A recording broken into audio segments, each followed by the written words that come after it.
Hello, dear students, and welcome to today's session on mental health. Thank you for taking time out and being here today. I'd like to introduce myself. I'm Professor Agnes Montalvo from Rizal Technological University. I've been teaching psychology subjects for almost 13 years, and I also do researches. You can check out my researches at academia.com and researchgate.com. You can also Google my researches online. For today's presentation, make sure you have answered the pretest before proceeding with the presentation and read the introduction to health. For our discussion points, we have two topics, the definition of mental health and the description of a mentally healthy person. People keep on talking about mental health. You often see posts in this topic in Facebook and social media, but most people have no idea about mental health or they take it for granted. According to World Health Organization, there's no health without mental health. When you take care of your body, you also take care of your thoughts. When you exercise and eat healthy food, you also take care of your mind by being optimistic, reflective, and mindful of all your thoughts. According to World Health Organization, part of being healthy is being mentally healthy. There are three ideas central to the improvement of health following from this definition. 1. Mental health is an integral part of health. 2. Mental health is more than the absence of mental illness. And mental health is intimately connected with physical health and behavior. Defining mental health is important, although not necessary to achieve its improvement. Differences in values across countries, cultures, classes, and genders can appear too great to allow a consensus on a definition. So World Health Organization proposed that mental health refers to a state of well-being in which the individual realizes one's own potential, copes adequately with normal stress of life, displays resilience, works productively and fruitfully, and is able to make a positive contribution to the community. In this positive sense, mental health is the foundation for well-being and effective functioning for an individual and for a community. It is more than the absence of mental illness. For the states and capacities noted in the definition have value in themselves. Our body, our mind, and social functioning are interdependent. To be healthy is to have a state of balance in self, in others, and the environment that we live in. It will help the individuals and communities understand how to improve our health.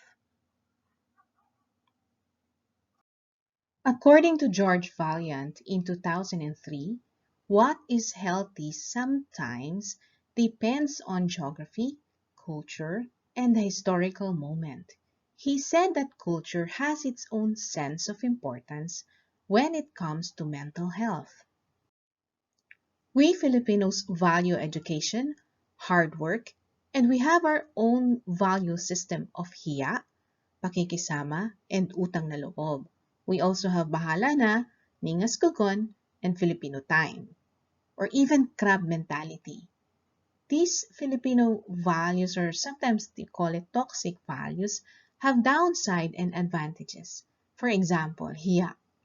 Tatawagin kang makapal ang mukha kapag hindi ka nahihiya. Pero kapag mahiyain ka naman, ang daming magagandang opportunities na nawawala kapag naunahan ka ng hiya. Let's talk about the first factor of mental health. Realizes one's own abilities and potential. Adolescence is a time to leave childhood ways behind and face the life of being an adult. This is the perfect time to discover oneself and one's abilities. This is the stage to arrive at an identity, to know yourself, your assets, your liabilities, and your limitations. Also, your role in the society. An enriched environment with various opportunities to experience a wide selection of activities that promote the conditions of optimal development is ideal. It is important to explore where you're good at. No matter how small or significant your abilities are, that's all right. Focusing on our strengths and improving our weaknesses can lead us to our true potential. It may not be immediate because it takes time and effort. Young or old, we still have time to seek our potential. Participation in self defining activities like sports, music, or academics can provide you with various life defining experiences. For personal development, some are good in sports. According to John Wooden, sports reveal character. Some are interested in music. Music is universal, music is life. And some excel in academics like math, science, languages, etc. What's important is that we are determined to learn and seek our potential. In realizing our potential, does it mean we have to be very good at what we do? Yes. Finding your passion and being good at what you do is the starting point. Each one of us has our own unique abilities, talents, and personalities, and discovering what works for you is a big help. I found this post in Facebook about an aircon electrician and another person inside the elevator. I'll read. Kuya maintenance sa elevator, speaking in English. Kuya, pasensya na ma'am, di po ako marunong mag-Ingles. Me, that's fine po. Ano po ang work niyo kuya? Kuya, aircon electrician po ma'am. Me, ako nga kuya, di marunong mag-ayos ng aircon eh. Kuya, big smile. See? We all have our differences, but we are all unique. Just because you can't do one thing doesn't mean you can't do anything. Do not compare yourself with others. Though some people have something that we lack and we have something that they want, a typical Filipino parent wants the best for their children. If you happen to be the target of comparison, think of it as a challenge to be good or even better. This parent may be indirectly telling you to explore your opportunity and believe in yourself and try, right? Kung kaya niya, kaya mo rin. This does not mean that you have to do what the person does. If you are compared with a successful person, try to discover your own passion. That would also make you successful. Kung kaya niya rin. Or we often heard, mas magaling ang kapatid mo. So, mas magaling siya maybe in this aspect, but you can also be good in other aspect. This is the second factor for mental health. A person who can cope adequately with normal stresses of life.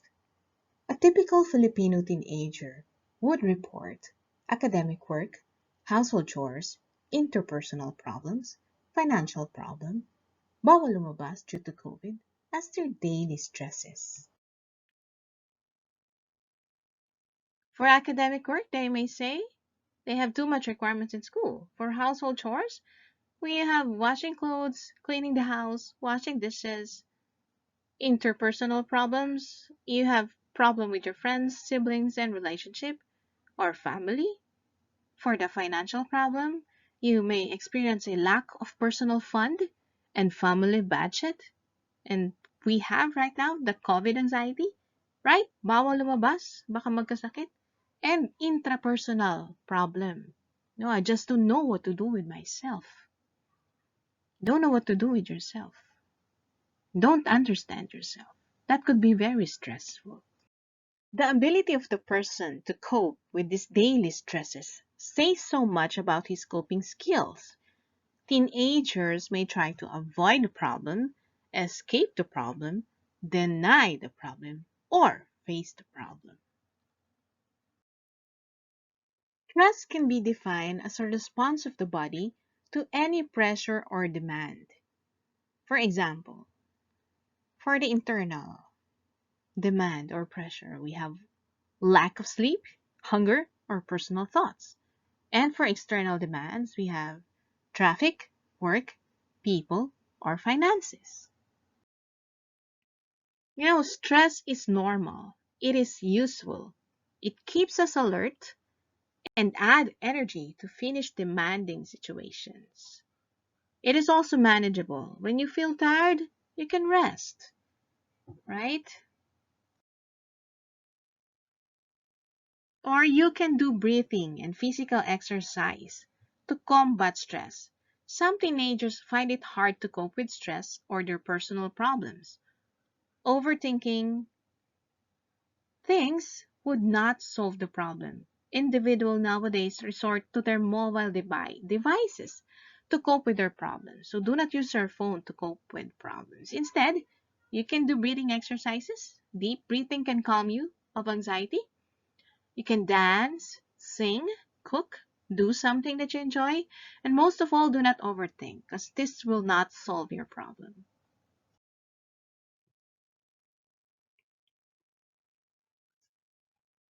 The use of Facebook, TikTok, YouTube, Netflix, and online games bring them temporary relief to their problems and is not an excellent coping mechanism in the long run because these activities provide short-term gain or pleasure that individuals do not face their problems. Alternative activities that promote mental health, like exercise and meditation shared in a group, not only enhances your physical health, but also provide the social interaction that everybody needs. Effective problem solving and decision making also improves dealing and coping with stress or daily life problems. This is the third factor for mental health. Displays resilience in the face of extreme life events. When this daily stresses increases to include extreme life events like loss of property due to fire, volcanic eruption, typhoon or flood, loss of family members due to death, divorce, or parental separation, we have loss of significant people. They may be relatives, friends, or even pets. We have loss of money through bankruptcy, financial loans of parents. We have the loss of physical health like cancer and chronic diseases, and the loss of job of major breadwinner in the family, like loss of job due to COVID or unemployment. These are all very stressful, and some people can experience trauma, or this can be very traumatic for them, especially the loss of family members and significant people, or physical health. Actually, these are all in one way or another depends on the person if this can be traumatic or not. So let's talk about resilience. Resilience means bouncing back, or like the coffee commercial theme, babangon tayo, in the face of adversities, negative or difficult or stressful experience. Is resilience some kind of a trait that people either have or do not have? Meron ba tayo nito? Or wala ba tayo nito? Well, no. It is not just your behaviors or your actions, but your thoughts as well that can be developed in anyone. According to Philippine Mental Health Association, it is common to feel sad or emotional pain when you suffer great loss or trauma. It is a natural response. When a teenager experienced breakup, separation of parents, health, a financial or academic problem, and was able to bounce back or bumangon to function normally, or the person was not greatly affected negatively, parang carry lang. So that is also considered as resilience or being resilient. Filipinos are exaggerated as being resilient. Kasi, di ba, Filipinos still manage to smile in the midst of disaster, right? Like, pag ipapalabas sa TV or sa news, kapag nandyan na yung video or camera, kahit na gano'n na yung kalagayan nila, they even manage to smile. So parang carry lang nila yung mga nangyayari sa kanila. Or maybe it's just the presence of the video, right? So, katulad nga na laging sinasabi natin, laban lang, no? Kapag may problema, laban lang tayo. According to research by Umar in 2010, a caring adult plays an important role in the life of young people. This doesn't necessarily be your parent. It could also be an older relative, an aunt, uncle, cousin, a pastor, or even your ninong or ninang. It can be your parents. Being close to at least one of your parents can help. An older cousin, someone older who can listen and stay by your side is very advisable. Or your aunt and uncles. In case of the absence of parents, aunts and or uncles can also serve as your guardian. No, it's very important that they should be very caring and takes care of you and show the care, right? Someone who looks after you. It's very important for young people. The fourth factor for mental health is a person who can work productively and fruitfully. So let's talk about a productive person. So a productive person knows how to prioritize the most important tasks and reserve their attention to significant things. That's according to Tracy. Another one, the most productive people invest themselves in a disciplined manner in doing everything possible to prevent future problems. And, according to Karhoff, a productive people resolve their problem through hard work. So, daily activities like going to bed, getting up, eating, reading, cell phone, Facebook, these are minor activities that should be controlled and spend less time. And we should spend more time on important things like studying, completing a project, or other academic requirements, or something important like developing yourselves or improving yourself. So everybody is expected to be diligent, to be hardworking, and persistent. So everyone is expected to be productive. But right now during COVID, they're telling us that it's okay to not be productive because of the current situation in COVID, that people are full of anxiety, that some people simply cannot be productive because of what's happening with them. The opposite of diligence is lazy, a sluggard, or a procrastinator. He always put off tomorrow what he can do today. He always say, mamaya na or bukas na, and find it hard to start an activity. And if so, it is difficult to complete them. So we encounter people who keeps on saying, mamaya na lang, bukas na lang yan, pagkatapos nito, right? And if your attitude is like that, it will be hard for you to finish anything. So let's try to look at Stephen Covey's food for thought on productivity. The key is not to prioritize what's in your schedule, but to schedule your priorities. So start with your priorities